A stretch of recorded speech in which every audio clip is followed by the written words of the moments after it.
शेख हसीना या खालिदा जिया, इनमें से किस प्रधानमंत्री के रिश्ते भारत के साथ अच्छे रहे, बात करेंगे इस वीडियो में। हेलो, मैं हूं स्वर्ण और आप देख रहे हैं स्विच।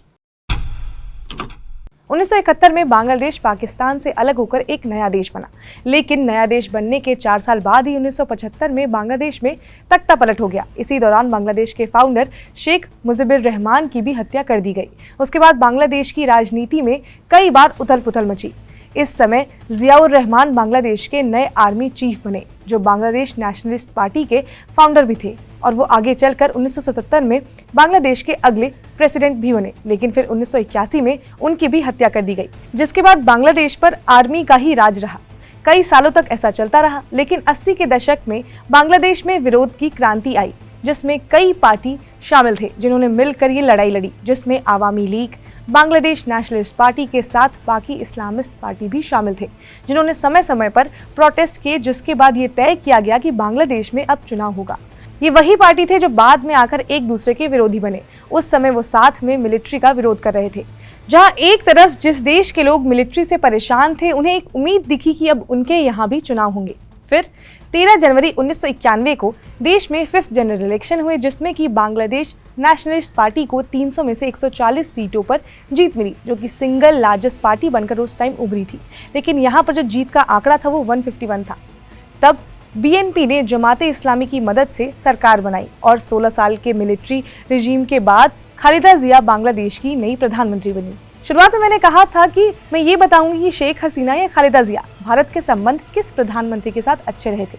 तो ये समझने के लिए थोड़ा उस समय के सिचुएशन को भी समझना जरूरी था कि उस समय बांग्लादेश में हो क्या रहा था। अब तक हम ये तो समझ ही गए थे कि खालिदा जिया कैसे प्रधानमंत्री बनी।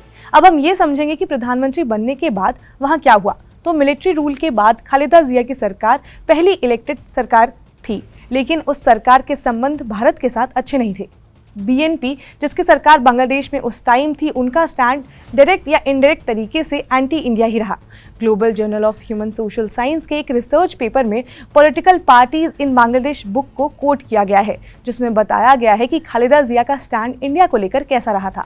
जियाउर रहमान से लेकर खालिदा जिया तक दोनों का ही स्टैंड एंटी इंडिया रहा। उस समय के रिपोर्ट्स में ये लिखा हुआ था कि खालिदा जिया ने भारत तो नहीं, लेकिन पाकिस्तान से अच्छे संबंध बनाने की कोशिश जरूर की।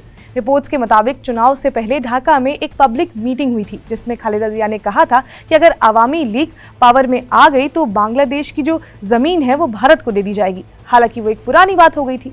उसके बाद 1996 में आवामी लीग की बांग्लादेश की राजनीति में वापसी हुई और शेख हसीना ने वहां पर सरकार बनाई, जिसके बाद भारत और बांग्लादेश के रिश्तों में पहले के मुकाबले सुधार आया।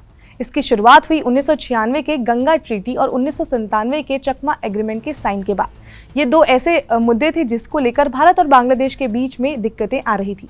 लेकिन फिर 2001 में एक बार फिर से बीएनपी की सरकार बनी। 2001 से लेकर 2006 तक ये वो टाइम था जिस टाइम इंडिया और बांग्लादेश का जो बायलैटरल संबंध था वो सबसे ज़्यादा खराब रहा था। लेकिन फिर उसके बाद 2009 में शेख हसीना ने फिर से सरकार बनाई और फिर 2024 तक आवामी लीग की ही सरकार बांग्लादेश में बनी रही थी।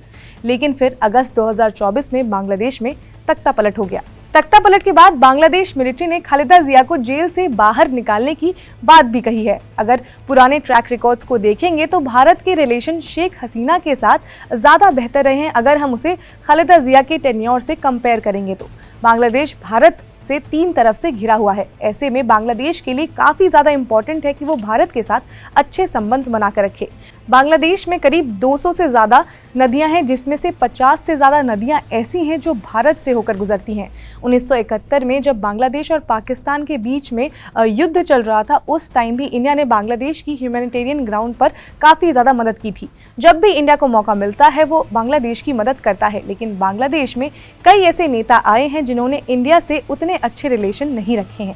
अब देखना ये होगा कि बांग्लादेश में जो नई अंतरिम गवर्नमेंट बनी है उसके रिलेशन इंडिया के साथ कैसे रहते हैं।